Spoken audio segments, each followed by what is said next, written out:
rise of the creator economy has been exponential. The term was first coined in the early 2010s, and now the creator economy is estimated to be worth around $104 billion. It's become so ingrained in our daily lives, I don't think you'll come across anybody that doesn't know it. But with it has come a significant shift in how we relate to each other. In this session, we're going to be exploring how to create digital content without sacrificing authenticity. And we have the three most perfectly speakers to tell you all about it. We have Christian Crocus, co-founder of Repertorio, Liz Hagglethorn, co-founder and CEO of Postmarket, and the co-founder of At Your Korean Dad, Nick Cho. So please join me in giving them a warm welcome.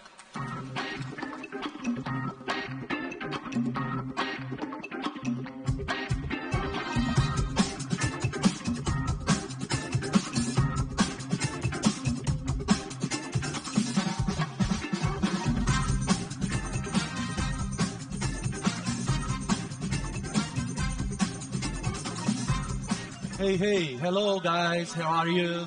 Hello, Web Summit. Is everybody there? Okay. Good to see everyone.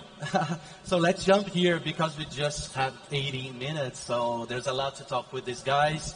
I am Crocus, nice to meet you, everybody. And I'm here with Liz Hagglethorn. I hope I tell your name right. And Liz is a masterful social-first storyteller and a meme creator. Brazilians love meme, you know that, right? And as the co-founder and CEO of Smarter License, Liz brings a unique perspective in how traditional economics might fall short for today's creator economy. I'm just reading because it's so awesome. I love it. And then we'll continue not read anymore. And then nice to meet you, Liz. Thank you for being here. And here also with Nicky Cho. Nicky is a creator, know it as Your Korean Dad. We'll talk more about it. Nick has impressive more than 4 million followers and fans on social media. And Nick will help us to understand how is the real impact on the creators' economic and whatever. We have a lot to talk. So, do you guys saw our question today is the creator economy does exist. It's a very provocative because usually, and we were talking about this previously, today we've been talking more and more about creators economy and what it is. I will start with these questions for you. What is creator economy? Liz, I will start from you. What is this? What people used to say that is creator economy, what does it mean exactly? So, when Nick and I were brainstorming about this session, what we were going to talk about, one thing that kept kind of coming up was the idea that there's sort of this marketing term named the creator economy that is a perceived economic opportunity for people with big followings on social media to make real money. But we both know that's kind of not how it works. It's not like you get a bunch of followers and then all of a sudden you get paid, like in the traditional sense. And I wish we were fighting for like the small creator to win, but really like all of commerce, marketing teams, billions in advertising is built on a quicksand of what the creator economy is. But yeah, we can talk about it more. Yeah, absolutely. I think that when, we're all gathered here, for a lot of us who are here, we've met a bunch of people already this week who are doing creator-related businesses in some form or another, startups, different sort of services. And there are a lot of assumptions that are made in terms of what this economic sort of structure is that they're entering into. And when we talk about economy, what is an economy? It's a system, right? It's a system of incentives and disincentives and how those work together. And the problem that we very often see is that the creator economy, especially the startup sort of world, is viewing and sort of like imagining the creator economy to be this certain thing. And I think that we wanted an opportunity here today to talk about questioning that some and challenging a lot of those assumptions. Because to me, I'm going to be totally honest with everyone, right? You want me to be honest and not just give you marketing, sort of speeches. The honest truth is that when I encounter people, and I've heard hundreds of pitches and ideas of different creator-related businesses over the years, the fact is most of them almost all of them, 98% of them, they're like a vampire. They're coming to suck value out of the creator space, that value stream, extract some value, extract some money, extract attention, hopefully be able to scale their business. Yeah. But in the meantime, what is the reverse sort of exchange of value? What value are they actually giving to whatever the creators is? So when we think about creator economy, we can deconstruct the economy part, and we can deconstruct the creator part, and I think we can do some of that today. Well, we can stay here talking this for long. Can we have 40 minutes or 4 hours? But jumping on this, usually everybody who works on innovation and this kind of things, we are stimulated to think about future. How will be the future? How will be the future? And sometimes we are losing the learnings from the past. Mm-hmm. And I know, Liz, you do have some amazing thoughts about this, and how can we learn from things that happened in the past and to approach a new ecosystem on this creator economy world? Yeah, I'm curious how many people are in marketing or advertising or have a startup that is in this space or want to be or are creative, and they're forced to sort of work on TikTok stuff and Instagram Canva posts, and you're like, is this what it means to be a creative living today? Like if Pablo Picasso was on Barstool Sports, yes. That would be insane, right? What does it mean to be creative? So a little bit of background is, prior to founding my own startup, I ran the largest anonymous meme network on Instagram, so grew 127 meme pages. What's the name list? There's 127 pages, and he worked at Instagram for 6 years, right? So I don't know the name.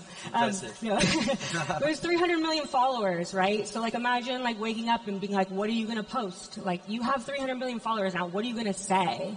And that exercise, sort of allowed me to not have my identity associated with any of the creative and really look at what type of content resonates, what are the subconscious messages being told, and the reactions of what goes viral. Because at the end of the day, all it is it's mirrors. It's do you resonate with this? Do you resonate with this? Do you resonate with this? And then you're hoping to inspire people, help people, support them. So if we look at the sort of history of even the film industry, right, in the United States, I don't know how many Americans are here, but it took off in under a decade, starting in the late 19th century. When you think about the film projector and Thomas Edison and the phonograph, what happened and how the film industry took off in the United States was the film projector that Edison made was being, what was being distributed was stolen French filmmakers and German filmmakers' work in order to push technology. And so it was bootlegging content. It was the original bootleg. That's very pattern that we can see nowadays, right? Yes. And also film is a loose term because it really was just still photos on loop that were about 13 seconds long. So when we talk about TikTok or we talk about Instagram, right, we're looking at a lot of photos in looping time over time, and it was sort of called the era of novelty. And that's really what the internet is built on. You're either building the new or you're seeking the new. Time flies. Yeah, Unfortunately, we have to jump into another questions. So we are talking, does creator economy exist? And you, Nick, you talk to kids. And basically you talk to fathers and mothers too, right? Because you're talking to kids, but naturally you talk to them. Which kind of message do you say to the guys here and the girls and moms and dads who the kids wake up and say, hey mom, I want to be a creator. What should you advise them to be careful and pay attention? Yeah, I think that the way I might rephrase your question is if there's this problem with the whole idea of creator economy, if there's some inequality or some dysfunction, how might we think about solutions to that? And I think both Liz and I, in the work that we're doing, are taking different approaches in terms of how we want to do that. For my primary identity right now professionally is as a content creator. I have over 4 million followers on different platforms. Yeah. And one of the things that's really been a challenge for me, and challenge for, I think, most content creators with any kind of, just having more than 100 or 1,000 followers is, when you see the number, again, your mind goes to thinking like an economist. GDP, GNP, like in, out, things like that. And so when I look at these numbers that start to grow, I posted a video just 4 or 5 days ago. Right now on Instagram, it's like almost 13 million views. That's an unfathomable number. How can I maintain the humanity in understanding each one of those sorts of people? And so I think that for this audience, for the Web Summit audience, I want you to also challenge yourself in that way. And in fact, very often the most optimized version, we love that word optimized around here, right? The most optimized version of attacking and engaging with the creator economy is at the largest scale possible. But I want you to really rethink how you're approaching that, and rethink the whole idea of creator economy. If you want to make that more functional and less dysfunctional, then instead of focusing on where the largest dollar figures are in terms of efficiency, like one creator, that how much, like someone with 10 million followers on TikTok can generate a certain amount of revenue, and then you can sort of exchange a certain amount from that, to rethink it a bit. And I have yet to meet anyone so far who has a startup who's attacking this problem, which is, what about, I have 2 teenage daughters, they're 18 and 20 years old. What about them as a creator to their 100, 200 followers, to their 20, 30 friends? What about the grandmother who wants to share photos and videos? That used to be what social media was, right? However, 15 years ago, when we thought about Facebook and Instagram, it was about sharing with our friends. And I think that the next generation and the next sort of cycle of social media is really going to be... I have to ask you for us to continue. Sorry, but I know man. that... What were you doing? Then you can follow him, and he has so many amazing things to tell you about it. But we are going to the end of this panel, and I will start with you, Liz, and I will ask, it's our last question for each of you, unfortunately. But if I am a creator and I want to start working now, I'm just a beginner, how can I count on you, and which kind of true advice would you give me?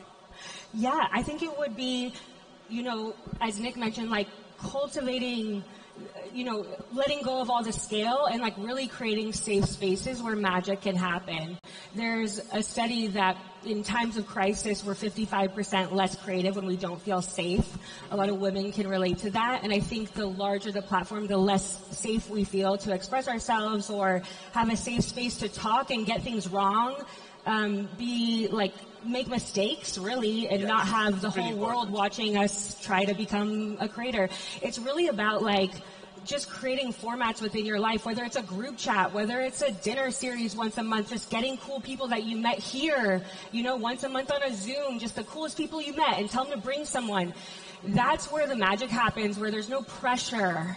And you can really let yourself think about these simple tools and flip them on their heads, because everything is learnable. There's no amount of technology that can create loyalty. You just have to tell stories no one's ever heard before in a format that they can digest. And that starts with your people that you think are cool, you want to talk to, you enjoy talking to, because at the end of the day, what are we doing this here? Is a really awesome advice. Thank you so much for this. Nick, what about you? If you have to take these people here that are just beginning and trying to figure out how to make success on the creator landscape, which kind of 2 tips you could provide them? Yeah, I think that my best advice really is, my experience is I was born in Korea, in Seoul, Korea, and my family moved to the United States when I was 1.5 years old, just a baby.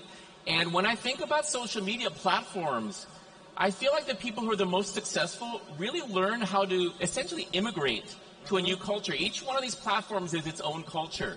So when you think about it in an analogy on how to engage with something and find success, there's a reason why a lot of immigrants in different countries tend to be tech entrepreneurs and very successful. It's going to something, encountering something new, and then acculturating yourself within that, and then finding what your contribution can be within that structure, that economy.